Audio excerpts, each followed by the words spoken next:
Thank you very much. It's very much a pleasure to be here as someone that's involved in the labour and trade union movement and therefore spends a lot of my time considering what socialism is.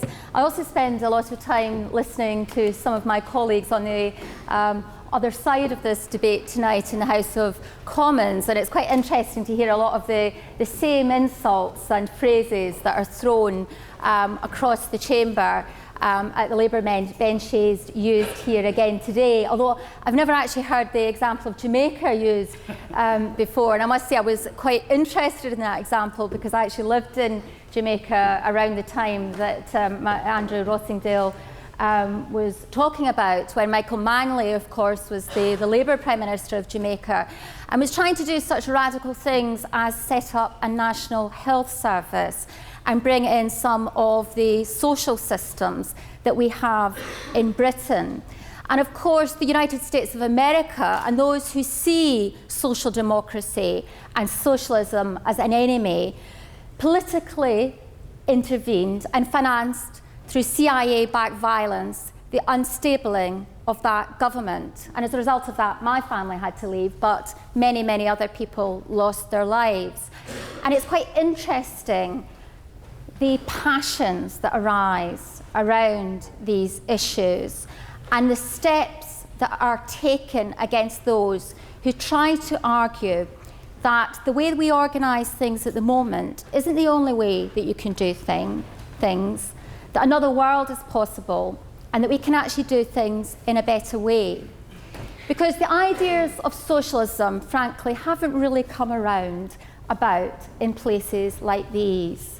The ideas of socialism, of the labour and trade union movement, of the radical movements that have been around for a very long time, who have been trying to work out how we do things in a different way that's better for humanity, have in the main been the poor.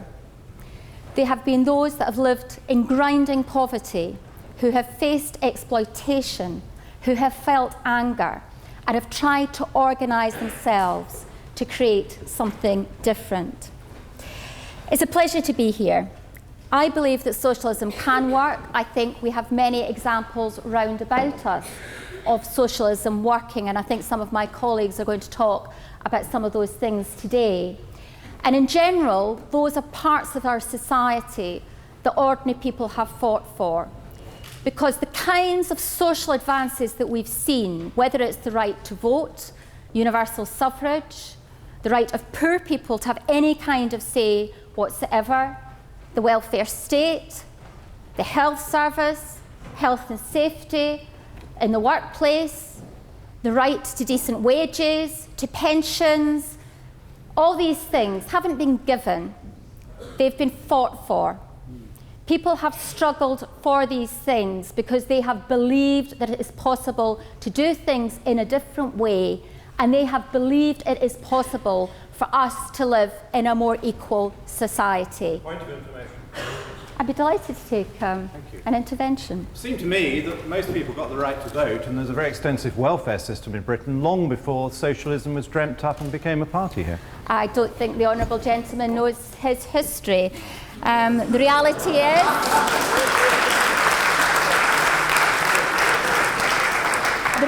is, from the levellers to the diggers in the English Civil War who believed that common ownership of the land was possible, the Tolpuddle martyrs who were transported to Australia for trying to set up a trade union, from the prosecution and the suppression of the Chartists in the mid-19th century, the ridicule and abuse that was hurled at the founding members of the Independent Labour Party and the Trade Union Congress, the use of the British military to suppress the Red Clydesiders in 1919, or more recently, the use of the forces of the state against the miners who were fighting to defend communities in parts of the world that I come from. The reality is that socialism has been something that was thought about and discussed and debated.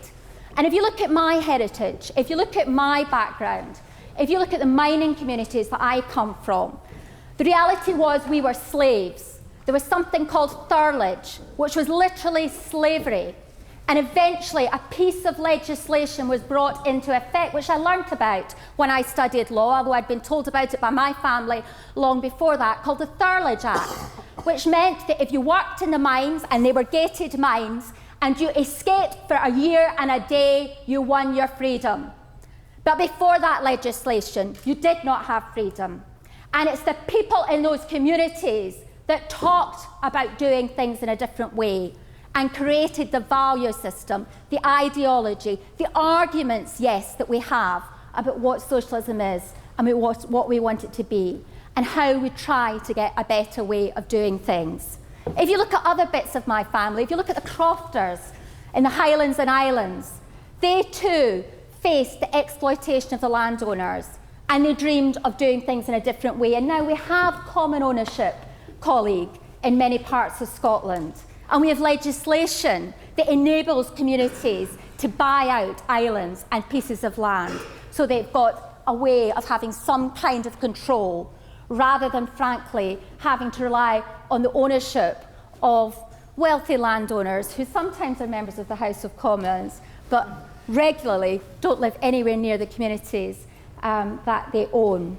The reality is that socialism is a whole range of different ideas. I suspect my colleagues who are arguing on the same side of me may have different visions of what they think socialism is. The way that I think about it is, I think about it as a consistent form of democracy. We fought for the vote. The vote is a wonderful thing. But the reality is, and I know colleagues on the other side will agree with me when I say this, because I know that they see themselves as Democrats. They are Democrats. They believe in democracy, although they've got some very different ideas than I have. The vote is more than simply going out and putting a cross on a ballot paper every 4 or 5 years, or choosing not to do so. It's not about maybe getting a say at a local election or a European election in between. In my view, democracy is about actually having some kind of say and stake over every aspect of your life. And what socialism is about is trying to find ways of doing that, whether that's through public ownership, whether that's through mutuals, whether through that's cooperatives. But what's perhaps absolutely central to all of it is a view that it isn't dog eat dog, that we don't let things rip, that at times we need to plan and we need to decide things together and in a way that's democratic and takes into account the needs and the interests of all parts of society. We only have to look at the way things are at the moment. I arrived in Oxford today. I've been here before, but not very often.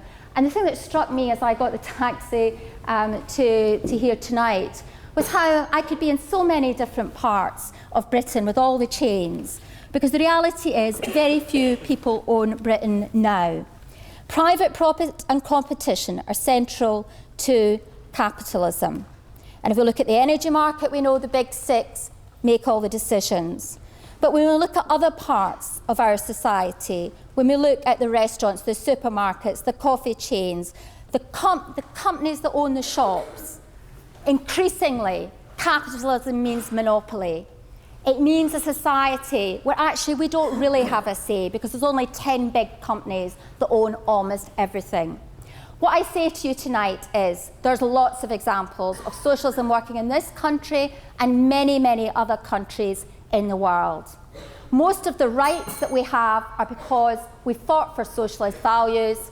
I believe that as time goes on, it will become apparent that the only way we can live in any kind of civilized world is if we take the view that equality is essential, and that to have that, we need to make sure we have a consistent form of democracy, and that socialist values are a way of helping us create the kind of society where that can happen. Thank you.